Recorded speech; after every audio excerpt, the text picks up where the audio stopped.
Hello, welcome to Econometrics Melody. In this video, we will discuss about the covariance of random variables. We know how to calculate the mean of the random variable and the mean for the discrete random variable as well as the expected value or mean for the continuous random variables. Also, we know to calculate the variance for the discrete random variable as well as the continuous random variables. And we can express the formula for the variance in expected form and as well as its expanded form. Now let us look into today's topic, covariance. So we can calculate the covariance of two random variables x and y by using this formula. First of all, we calculate their respective deviation from the mean and we take the product of it along with the probability and we sum it from 1 to n for all the observations. That is the generic formula to calculate the covariance between the random variables x and y.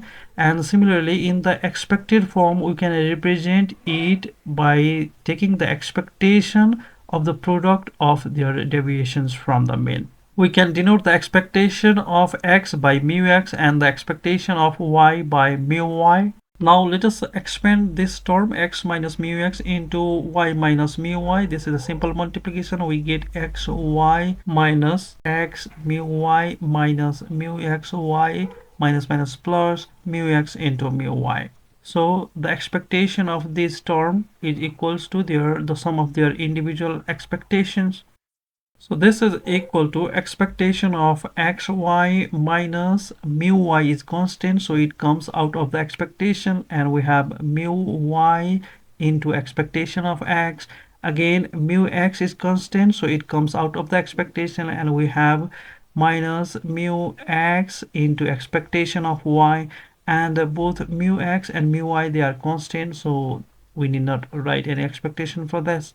Now in this expression, in place of expectation of x, we write mu x, and in place of expectation of y, we write mu y, and we'll operate it. Minus mu x mu y and plus mu x mu y, they cancel out, and so we are left with expectation of xy minus mu y into mu x.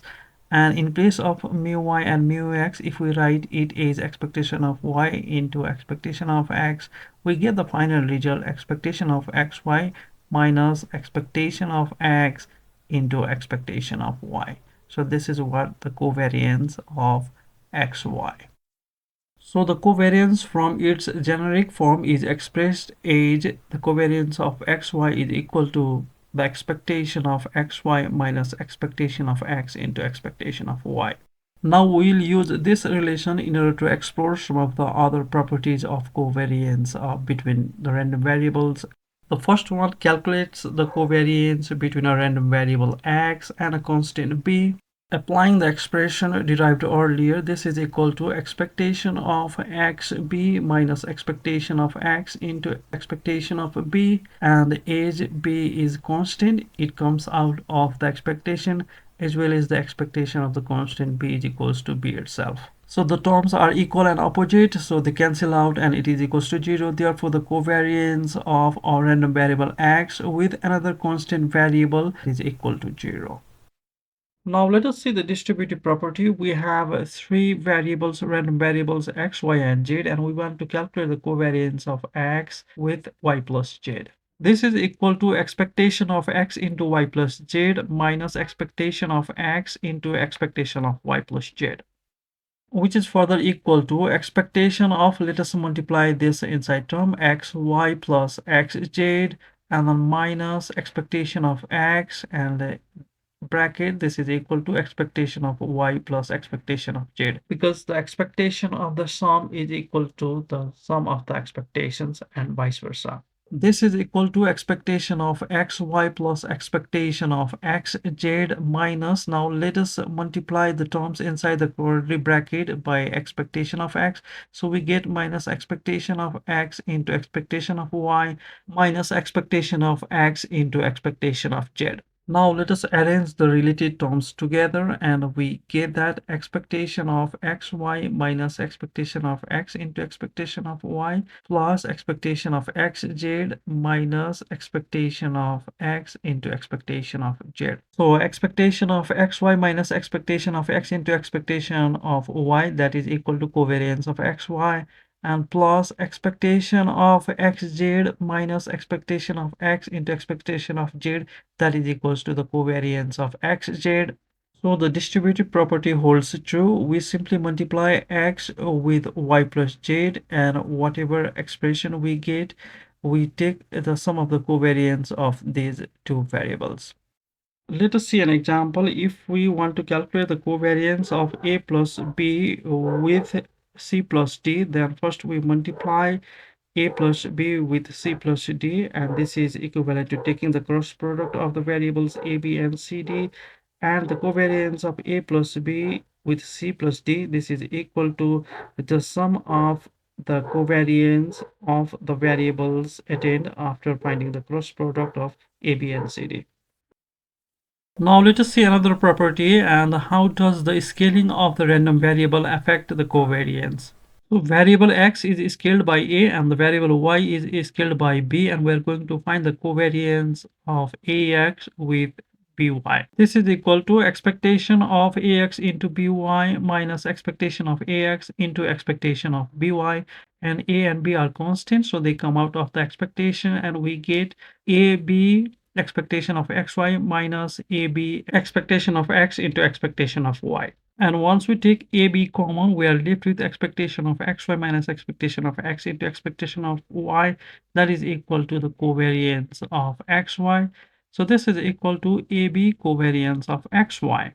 So when we scale the variable, then the covariance between the variables are proportional to the product of the scale of that variables. Following the same principle, if we calculate the covariance of ax with itself, then this is equal to the product of the scale, so a into a square, and covariance of x with x. So covariance of x with x, that is equals to the variance of x. Therefore, the final result we get is variance of ax is equals to a square variance of x. Now let us see another property. What happens if we shift the origin of a variable? So the covariance of, we are going to scale x by a and shift its origin by b and calculate the covariance with variable y. Now if we apply the distributive property, this is equal to the covariance of ax y plus covariance of by, and covariance of by, because b is constant, that is equal to 0, so we are left with covariance of axy, and this is further equal to a covariance of xy. So we see that ultimately only the scale is going to affect the covariance, while the shift in origin is not going to affect the covariance. Therefore, covariance of ax plus b with y, now b is not going to affect our covariance, so this is equal to covariance of ax y or covariance of x ay, which further is equal to a covariance of xy. Now let us see if we want to calculate the covariance of ax plus b with cy plus d. Here b and d are the shift in origin, so this is not going to affect the covariance. So the only scale a and c are going to affect the covariance. So this is equal to ac covariance of xy, because the covariance is proportional to the product of the scales.